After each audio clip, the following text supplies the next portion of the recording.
This is Eru, and it is called Fear in English.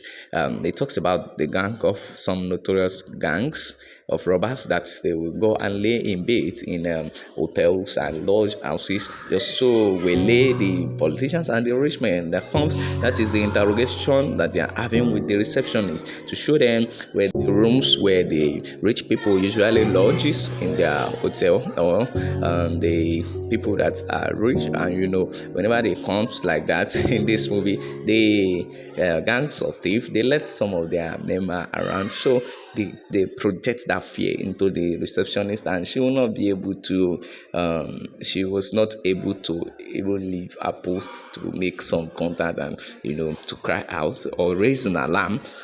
This is a very eye-opening movie.